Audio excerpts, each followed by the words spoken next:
was a crazy movie because it was a great movie, but it seemed like there was resistance to that movie. Oh yeah, no, there was, which I thought was very strange. There was like Hollywood resistance to that movie. Like people didn't like that you were making it. It seemed like. Yeah, there was a lot of opposition. Joe Rogan, known for pushing boundaries on his podcast, found himself unexpectedly emotional when Mel Gibson revealed a startling secret about the Passion of the Christ. It was bizarre. The wind was blowing hard. The clouds were... It felt like I could jump up and touch them. And that was very mystical, what was happening in the ground. You could feel something in the ground. The Oscar-winning director shared something deeply personal, something audiences had missed for years, and it moved Rogan to tears. What began as a seemingly ordinary conversation on Joe Rogan's podcast quickly evolved into one of its most emotional and unforgettable moments. Mel Gibson wasn't there just to promote another project. He was there to bare his soul. And what poured out wasn't a Hollywood pitch. It was raw, spiritual, and deeply personal. He spoke of the Passion of the Christ not as a film, but as a calling. A mission rooted in pain, sacrifice, and unwavering faith. Mel explained that this wasn't just another screenplay adaptation, it was a sacred responsibility. Every single shot, every line, was designed to capture the weight of the final hours of Jesus Christ, with brutal honesty and unflinching reverence. The script, Mel said, was built on the foundation of the 4 canonical Gospels: Matthew, Mark, Luke, and John.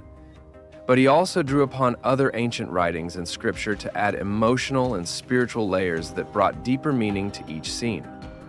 His goal wasn't to entertain, it was to awaken, to stir something in the soul of every viewer who dared to watch. Joe Rogan sat across from him, listening closely, clearly moved by the gravity of what Mel was sharing.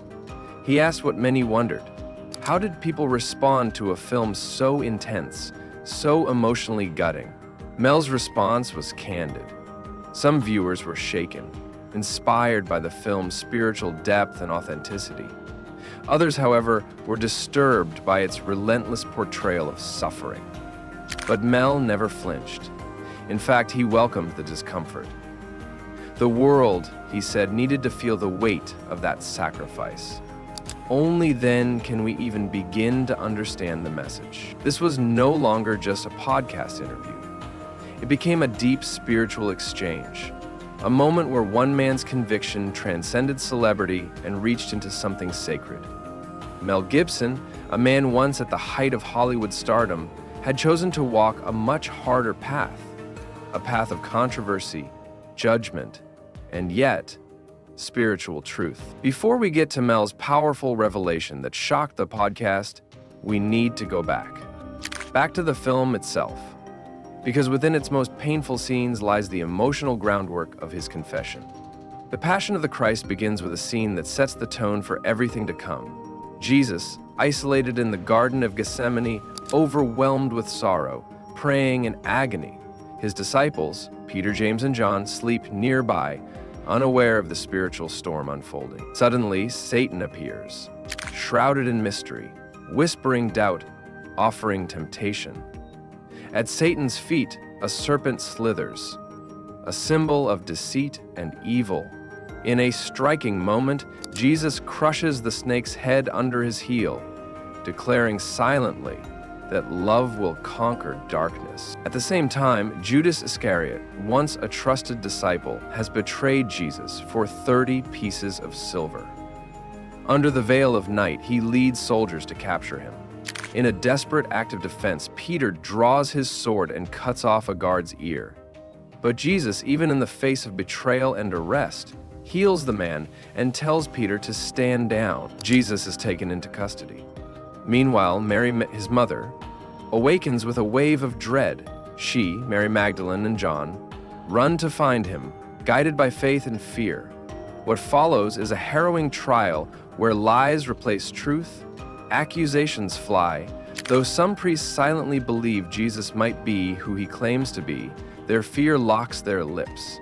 And when Jesus openly declares himself the Son of God, the high priest Caiaphas reacts with fury, tearing his robe and demanding death. Outside, Peter fulfills a tragic prophecy. He denies Jesus 3 times before the rooster crows. Realizing what he's done, he flees in tears. Judas, too, is consumed by remorse. He tries to return the silver, but the priests reject him coldly. Devastated, Judas takes his own life in despair. Jesus is dragged before Pontius Pilate, the Roman governor.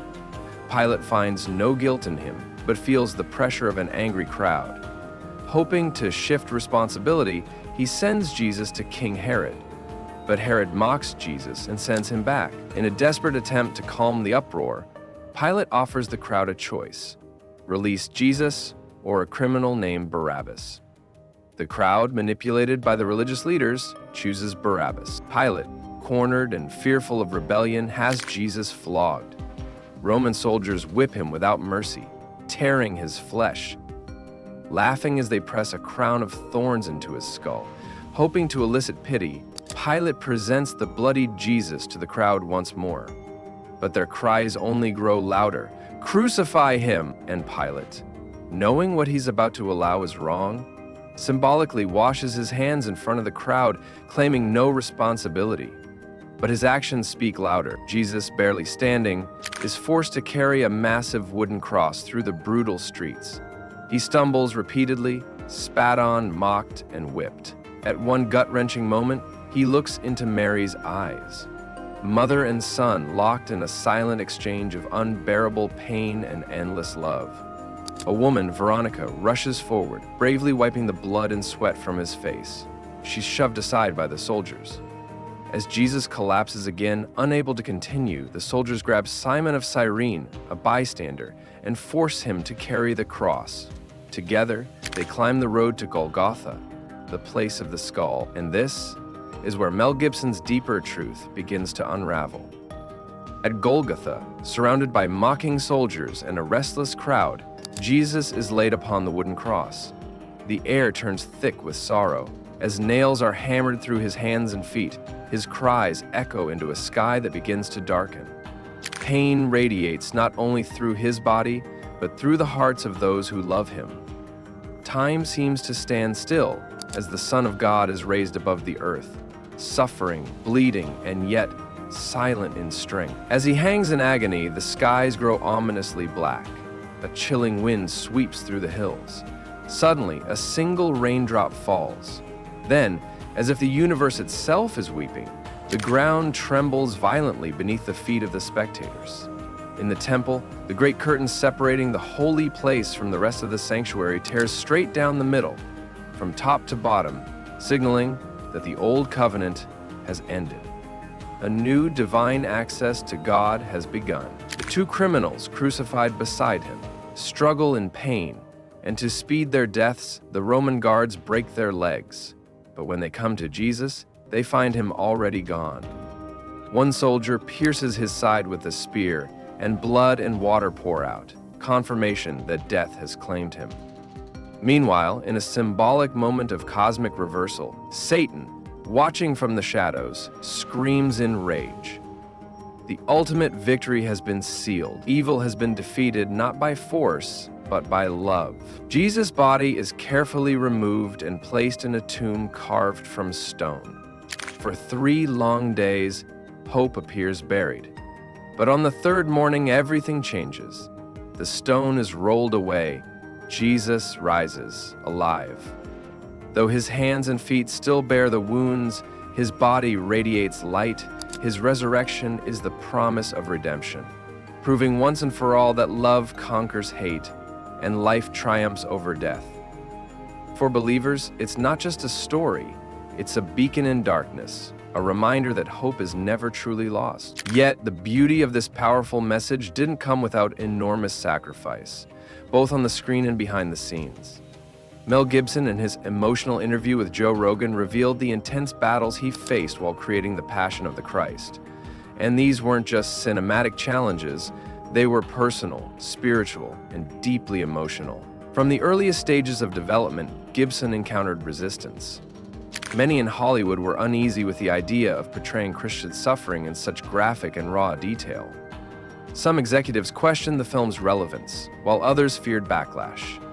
The realism, the blood, the pain, it was too much for them. But Mel stood firm. "This isn't about comfort," he told Joe. "It's about truth." Hollywood's discomfort soon turned into outright opposition. Gibson noted how films with Christian themes were often disregarded or dismissed, treated as niche, outdated, or unworthy of serious artistic attention. This bias stung, but it only strengthened his resolve. For Mel, raised in a devout Catholic household, telling this story wasn't a career move, it was a moral obligation. Despite the rejection, criticism, and even personal attacks, Mel pressed on. He poured his own money into the project, assembled a cast willing to endure brutal filming conditions, and refused to water down the message. He believed that some truths, especially the uncomfortable ones, are too important to ignore. His conviction came not from fame, but from faith. But what truly shook the conversation was what Mel revealed next. Not about Hollywood, but about the very church he loved. In a voice filled with both sadness and fire, Gibson spoke about a crisis within the Catholic Church. He didn't mince words. "It broke my heart," he said. What was once his spiritual refuge had become, in his eyes, an institution filled with secrets, power struggles, and unspeakable betrayals. He recounted how he had once placed blind trust in church leaders, men he believed were protectors of truth and morality, but as news of widespread abuse and cover-up surfaced, his faith in those leaders shattered. Gibson specifically named figures like Cardinal Theodore McCarrick and Cardinal Donald Wuerl, both accused of shielding abusers or participating in cover-ups. Even Pope Francis, initially viewed as a reformer, wasn't spared from criticism, as he too was accused of ignoring or concealing disturbing reports. For Mel, this wasn't just institutional failure, it was a personal devastation. He had built his life around the church's teachings, and to see it tarnished by silence, power, and deceit was almost too much to bear. He described the modern church as being split in two. One side still deeply connected to its spiritual mission, serving the poor, offering hope, upholding truth. The other side, however, seemed more concerned with image, tradition, and protecting power structures at any cost. In a haunting recollection, Mel shared a bizarre incident from the 1950s Vatican conclave, the event where a new pope is elected. He told of how the chimney, used to signal the outcome, emitted smoke that appeared both black and white. It was a confusing sign that many now see as symbolic of a power struggle within the church. He also questioned the election of Pope John X, as the chosen name had once belonged to a previous anti-pope, a move that raised eyebrows and suspicions. Mel then drew attention to an even darker truth. Many abusive priests weren't punished, but merely transferred to other communities, where they repeated their crimes. In one chilling example, a priest who had molested over 100 children was quietly reassigned, continuing his abuse elsewhere. For Mel Gibson, the betrayal was spiritual and deeply personal. "I trusted these people," he told Rogan, "and they hid monsters." Despite all this, Mel hasn't lost his faith in God, only in the flawed men who misused their power. He believes the church can still find redemption, but only if it faces its sins with honesty. In telling his story and making the passion, Mel hoped to do just that, to shine light into darkness. Despite all the pain, scandal, and betrayal Mel Gibson had experienced within religious institutions, one thing remained unshaken: his hope. In his words, redemption was not a distant dream, it was a living truth. Yes, institutions had failed. Yes, powerful leaders had abused trust. But the core of Christianity, its heart, still beat strong. Love, forgiveness, redemption. These values, he believed, couldn't be destroyed by corruption. But for healing to begin, there must be a reckoning. a confrontation with truth, because no institution, no matter how ancient or revered, is immune to the rot of greed and fear. Accountability, humility, and honesty, those were the only paths forward. And for Mel Gibson, The Passion of the Christ wasn't just a film, it was his personal statement of faith, pain, and perseverance. From the moment he began writing the script to the day the camera stopped rolling, Mel poured his soul into every frame. The film, upon release, wasn't just a movie-going experience, it was a cultural earthquake. It sparked worldwide debate. Some hailed it as a masterpiece of spiritual cinema, while others viewed it as controversial, divisive, and even dangerous. Yet, regardless of opinion, one thing was undeniable: the film left an impact. Time magazine's well-known critic, Richard Corliss, wrote a deeply respectful review. He described the film as strong and moving, and applauded Gibson for making something so intensely personal and spiritually vulnerable. Corliss acknowledged that the movie's graphic brutality might unsettle audiences, but he commended its sincerity and the courage it took to tell such an unflinching story. Armand White, another prominent critic, compared Gibson's vision to that of Carl Theodor Dreyer, famed for creating hauntingly spiritual films like The Passion of Joan of Arc. For White, it was shocking, in a good way, that Gibson, known for directing and starring in violent action epics like Braveheart, had chosen to create something so reverent, introspective, and sacred. It showed depth and it showed growth. But the most surprising praise came from the legendary film critic Roger Ebert. He gave the film his highest rating, 4 out of 4 stars. In his review, Ebert admitted that although he'd been raised in a religious environment, he had never emotionally grasped the suffering of Christ until watching Gibson's portrayal. For him, the film didn't preach, it didn't argue, it simply showed. Through intense suffering, through sacrifice, it revealed the true core of Christianity: unconditional love. However, the film's bold artistic direction wasn't without its share of detractors. Some religious scholars took issue with scenes that didn't come directly from scripture or historical texts. One notable example was the disturbing portrayal of Judas Iscariot being tormented by demonic children, an image not found in the Gospels. Critics argued that such scenes blurred the line between artistic license and theological accuracy. Gibson responded to these concerns by explaining that the film was never meant to be a documentary. It was an emotional journey, one rooted in scripture but enriched with symbolism, inner torment, and spiritual metaphors.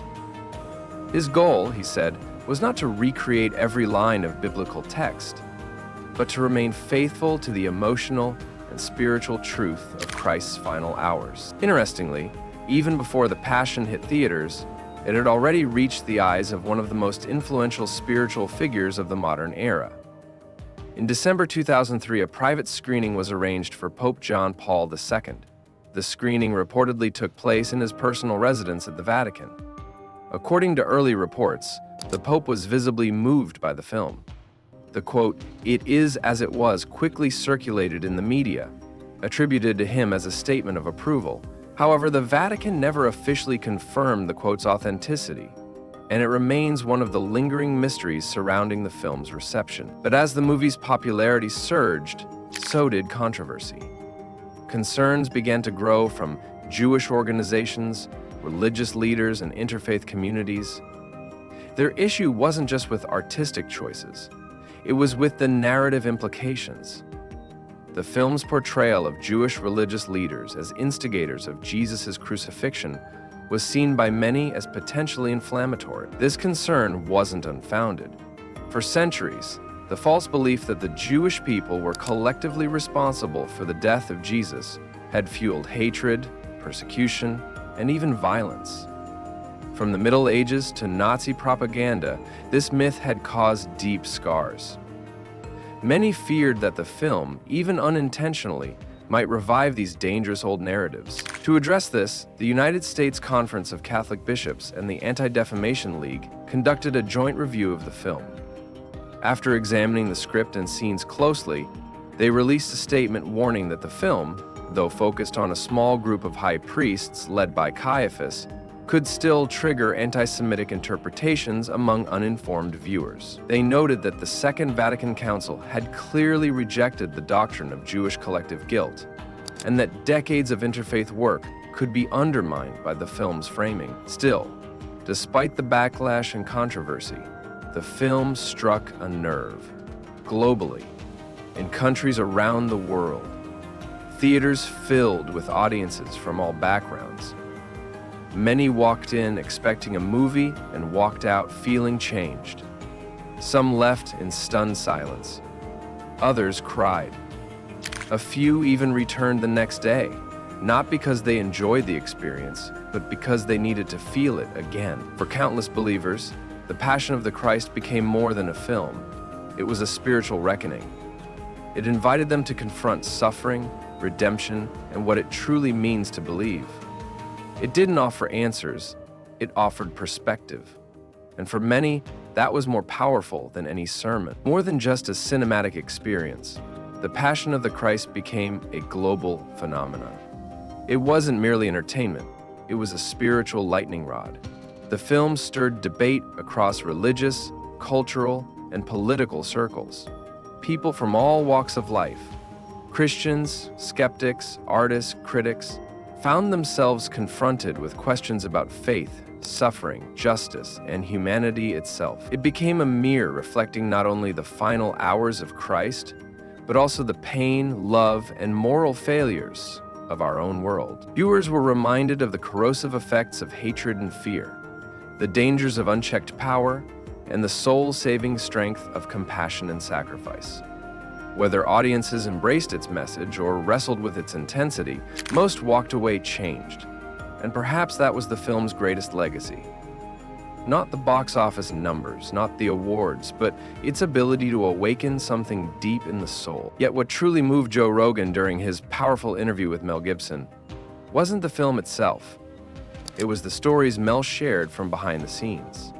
Stories that revealed a process just as extraordinary and often just as painful as the film's subject matter. While the audience saw a dramatic portrayal of Jesus' crucifixion, the production itself became a test of endurance, both physical and spiritual. Jim Caviezel, who played Jesus, suffered more than most people ever knew. In one intense sequence, the crew used a real 130-pound wooden cross for authenticity. As Caviezel bore the weight on his shoulder, the cross dislocated it instantly. The pain on his face in the scene wasn't performance, it was real. His agony became a chilling parallel to the role he inhabited. Later, during the brutal scourging scene, Caviezel was accidentally struck twice. The first lash knocked the air out of him. The second tore open the skin on his hands. The scene's rawness was no illusion. The camera captured real pain, which added to the unfiltered realism that made the film so emotionally devastating. In preparing for the role, Caviezel transformed himself physically. His nose was altered with prosthetics, his hairline adjusted, and his bright blue eyes were digitally changed to brown, striving for historical accuracy since Jesus likely didn't have blue eyes. But even beyond the physical transformations, the set itself began to feel like sacred ground. According to both Mel Gibson and several crew members, there were strange, even supernatural occurrences during production.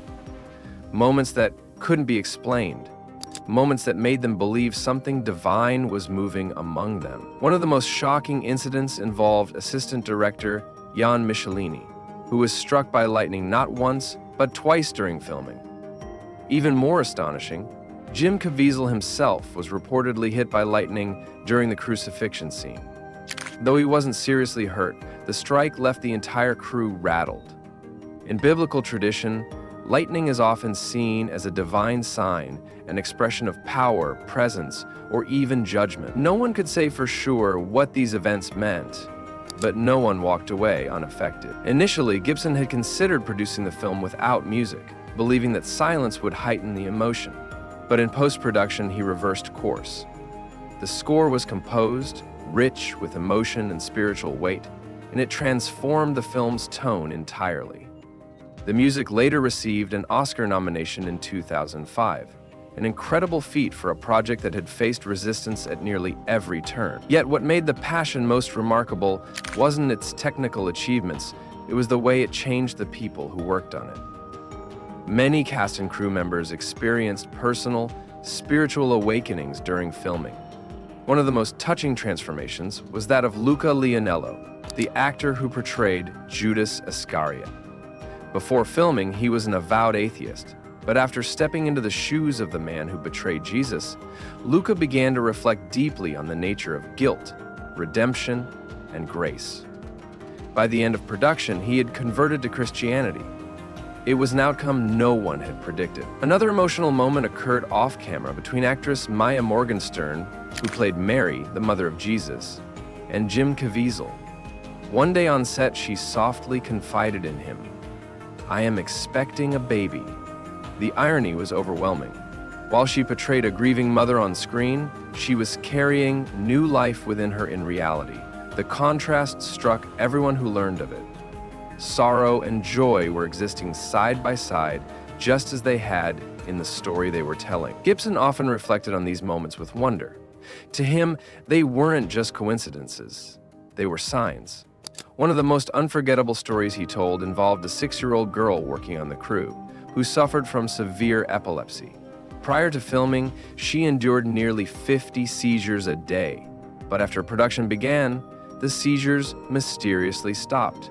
She went a full month without a single episode. Her parents described it as nothing short of a miracle. There were more stories, accounts of restored health, lost hearing returning, and people feeling peace for the first time in years. But for Mel, the greatest miracle wasn't physical healing, it was the internal transformation. The faith rediscovered, the guilt lifted, the lives changed. One scene in the film captured this power perfectly, the moment Jesus is taken down from the cross and placed gently into his mother's arms. Mel modeled this after Michelangelo's La Pieta, the iconic sculpture housed in St. Peter's Basilica. He wanted the shot to echo the same combination of sorrow, love, and strength. The result was haunting. It became one of the most remembered, most emotional images in the entire film. Through every injury, every hardship, and every moment of grace, the Passion of the Christ became more than a film set. It became a living prayer. These behind-the-scenes stories, moments of pain, transformation, and subtle grace, turned the Passion of the Christ into something more than a movie. It became a deeply personal, spiritual journey for everyone involved, and the journey may not be over. During the interview, Mel hinted at his next project, one that's been close to his heart for years, a story about faith, resurrection, and the eternal struggle between good and evil. This wouldn't be a simple sequel. It would be a bold, cinematic exploration of hope and redemption. Mel's goal? To make audiences see the bigger picture, to rethink how one moment in history connects us all, across time and belief, history, faith, and the unseen struggle between good and evil. This is at the heart of Mel Gibson's next film.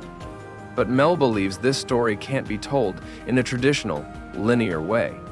Life doesn't unfold in order, and neither does faith.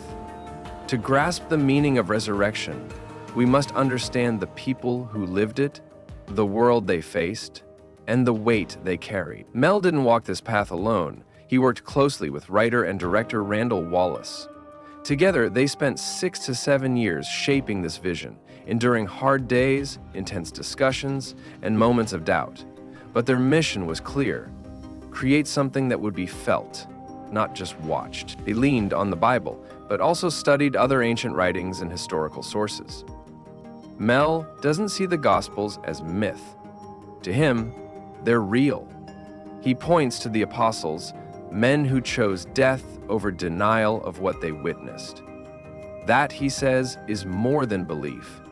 It's truth. Even now, the idea of resurrection is hard to accept. Mel admits he once believed only because others did. But as he searched for answers, he found faith that was truly his own. This new film won't just retell a well-known story, it will reframe it. It's about looking deeper at history, belief, and humanity's endless battle between darkness and light. Mel wants this film to ask tough questions and stir deep emotions. He hopes audiences won't just hear the story, but feel it. For him, it's not about fame or profit. It's about sharing something that matters, something bigger than any one person. This is about more than a film. It's about awakening. About reminding us all that in the face of doubt, pain, and chaos, there is still hope. That in our lowest moments, light can still break through, and that every soul is part of a greater story. If this message touched you, don't just scroll past. Like this video to support stories that matter. Share your thoughts. What does faith mean to you? And tap the next video on your screen to continue this powerful journey. Your story has the power to inspire. Someone out there is waiting for your light.